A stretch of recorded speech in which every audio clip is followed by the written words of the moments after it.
Hey, what's up guys, and welcome back to another Real Madrid review. I've gotta say, this might genuinely be one of the best Champions League matches in terms of entertainment wise I have ever seen. My gosh, this was incredible. We lost to Chelsea in the end, but we go short aggregate by 5 goals to 4, and my word, were Chelsea unfortunate to go out. I mean, I feel kind of bad for them, and at the same time, it's like 90% of me, I feel so happy because Real Madrid are through to the last 4, and maybe a 10% of me feels kind of sorry for Chelsea because of the way they came to the Bernabeu and played really well. Now, I put this on a tweet like a couple of days, maybe a day or two actually, before the game. I said it in the game against the review against Getafe, sort of a little bit of a preview for this game, because I knew that if we go into this game trying to sit back and protect our 3-1 lead, we were not gonna succeed. So about what I put, I just said some simple things like, I just said that we should not sit back and let Chelsea pressure us. The knife is already sticked in. Like I said, against Getafe, you guys can find that out. We just gotta finish them off. If not, they will take the knife and kill us. That's what I said. And it actually, came true and actually happened. So, I'm gonna be honest with you guys. I was asleep, or I fell asleep, sorry, for the first 20 minutes of the matches, right? So the first 20 minutes I was asleep. Mount scored actually, so when I woke up I was like, oh gosh. I was like, oh no, Chelsea are gonna come back. I had that feeling. Because I knew that if Chelsea got a goal early, let's say the first 10, 15, 20 minutes, the momentum is with Chelsea. So, Mount scored. It was kind of a lucky ball. Nacho and Alaba wasn't there. Carval had to try to block it, but couldn't quite get it. Mount scored. Brilliant. Okay, 1-0 down. The entire first half, not much action going on, apart from that Chelsea goal. And I've got to say, that first half we were absolutely awful. We were controlled. But just when you thought, we're going to come back into the second half and we are going to play so much better in the second half, we're going to score, right? From a non-existent corner, right? No one, not even Chelsea fans, right, are going to have a debate about this. That was absolutely not a corner. I cannot believe the ref gave a corner. So, I think it was James who struck the ball on his left foot down to the ground and wide. Right? It hit the ground and he went wide. But Modric, his leg was above the ball. The ball went under his leg and out for a goal kick. But the ref gave a corner, which Rudiger scored. And I don't know how that's a corner. There's no way, there's no contact from our player, there's no touch of our player, so there's absolutely no way that's a corner. Okay, 2-0 Chelsea. Alright. At that point, I was shaking because it was like 5 minutes in the second half. I was just sitting there, I'm like, oh no. I can sense something bad is happening. We're 2-0 down, we were 2-1 up in the first leg, 3-2 on aggregate, okay. Maybe we can pull this off. But at that point, a good 75% of me was like, I think we're gonna lose now. And then Alonso scored. My heart was broken. But handball. Now, people are gonna debate about this goal for a long time, whether that's handball or not. I personally think it's a bit harsh to call it handball. Even it's kind of because it's not intentional. He had no intention to hit the ball with his hand and get advantage. But to follow the rules, it did hit his hand, and at that point, it hit his hand and he scored. I think it's 50-50. I think 50% is a bit harsh, but 50% is just following the rules. You know, when he touches hand, no go. Right, I think that's how it should go. So, for me, it could have counted, or it could have not, it might not have counted, you know, so it could have been, it could have gone either ways. On another day, Chelsea could have got that, but we got away with it, and 2-0, but Timo Werner scores anyways.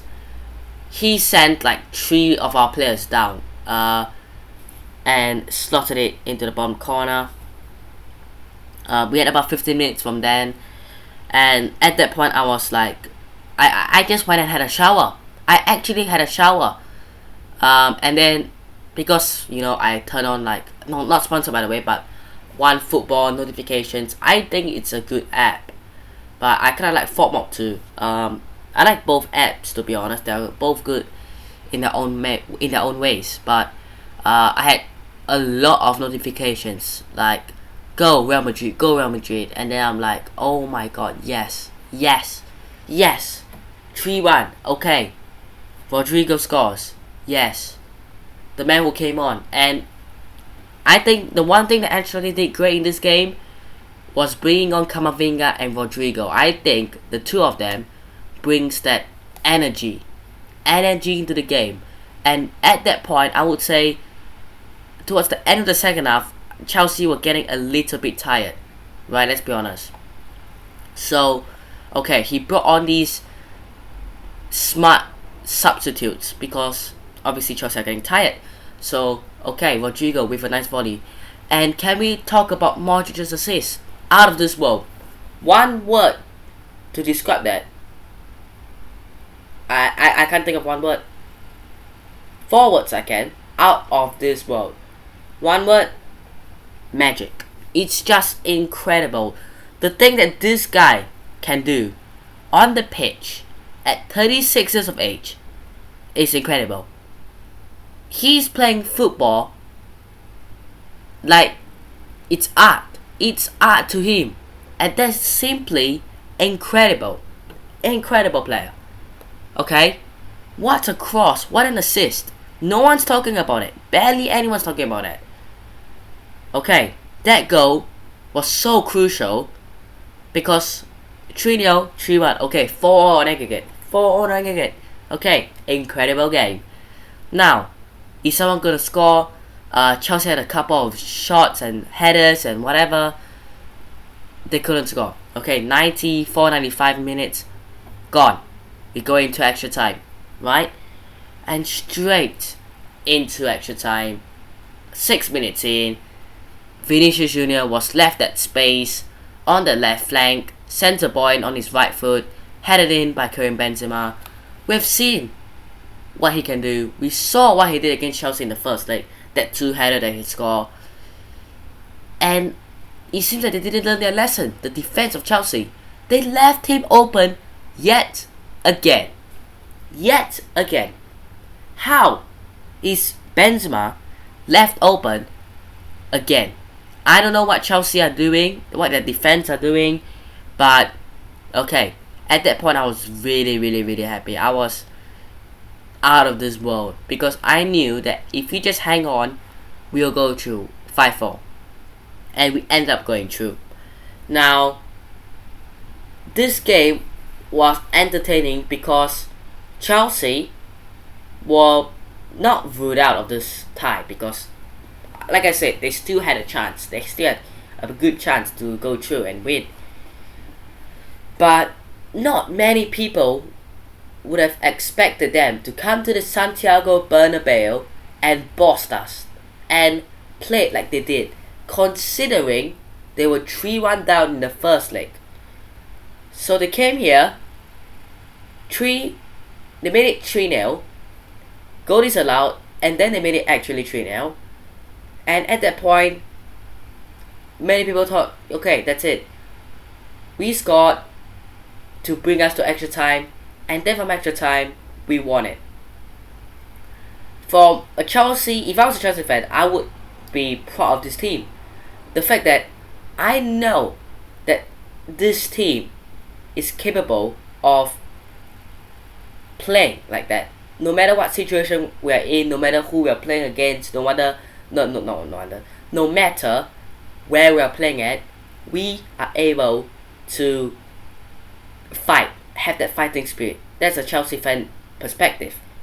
As a Real Madrid fan, I knew that Ancelotti, I had that gut instinct before this game and the lineup and everything, that he was gonna sit back and try to protect this 3-1 lead instead of trying to get us going forward and trying to get the goals. And if we are gonna play like this against Manchester City, we are gonna get smashed both times. But if we play like we did in the first leg against Chelsea and in the second half against PSG in the second leg, then we have a chance. We do have a chance, yes. We do have a chance. Never rule Real Madrid out. But it's which Real Madrid shows up. The one that is sitting back, defending, and trying to, okay, let's hold up for 0-0, or let's protect this lead. Or a team that's fiercely going forward, trying to get goals. And goals wins you games. Okay? So, personally for me, if you want to win against Manchester City, we have to show that we are capable of winning and we want to win. Sitting back, defending, is not a way of showing that you want to win. It's a way of showing that you are a little bit scared and you want to just take the easier route instead of trying to finish it off. On a different day, we could have been killed by Chelsea. If that Alonso goal stood, it would have been 4-0. If they had scored a couple more goals, if Quarter didn't save, I think it was Havertz's header before we went on the counter, they would have won it 4-0. So we were a little bit lucky, yes. And to all the people saying Real Madrid were lucky, we were lucky. I will agree with you to a certain extent. I can't say that Real Madrid were fully lucky because they bring Rodrigo and Camavinga on. Is that counted as lucky? Is Rodrigo scoring a volley and Modric providing that incredible assist lucky? Is Benzema scoring a header lucky? No. We might have been lucky because Alonso's goal was disallowed, and we might have been lucky that Chelsea didn't score more than 3. But at 3-0, we could have not. We could have just lost 3-0 and went out. Instead, we scored. That brought us to extra time. So if this game is lucky to you, that is trying to say that the goal that we scored was lucky. And it absolutely was not. It was a piece of magic. It was a piece of magic. And it was absolutely not lucky. Camavinga, Rodrigo coming on. Is that lucky? Absolutely not. So, I don't understand these people, these pundits saying, yo, you're just lucky that you won. Because I understand what you're trying to say in Chelsea could have scored more and they could have easily won 4-0, 5-0. But on the other hand, they didn't, and we scored 2 goals. So, I think we didn't play well, but we weren't lucky. Chelsea could have gone through. We were not lucky they didn't go through. We just fought back, in a sense, in the last, let's say, 10, 15, 20 minutes of the game. Starting from 75th, 80th minute. At that point, we started playing. And that is not lucky, in my opinion. Next game, we've got Sevilla, right? If we beat Sevilla, that is their title hopes out of the windows. In my opinion, I think that is. So, we need to win. Because if we lose to Sevilla, and Barcelona win their next 2 games, they are like 6 points behind us. Because they've got a game in hand and they're 12 points behind us. If they win their next 2, I think their extra game in hand is against Rayo Vallecano, which they should be winning. So if they win that game, and then they win another game, they're currently 12 points, they will be 6 points behind us. And if we lose to Sevilla, with 6 games or so to go, 6 points in 6 games is actually easy for Barcelona. So we should not play that defensive whatever, drop back, not really drop back, but to protect the lead and going in defensively tactics against City, we should go on in. And against Sevilla, we should realistically win, to be honest. They haven't been that good this season. So, yeah, I'm just really hoping that we are able to get the victory and get Sevilla out of the way, and then, we've got Atletico Madrid and the rest of the fixtures. You look at them and you're like, okay, it's cool now, it's cool. Nothing insane. But, okay, that's it for me for today. That's gonna be the end of today's Real Madrid review. Hope you guys have enjoyed today's Real Madrid review. Hit the like button if you guys did. Subscribe to the channel if you guys aren't already. And I'll see you guys in the next one. Peace.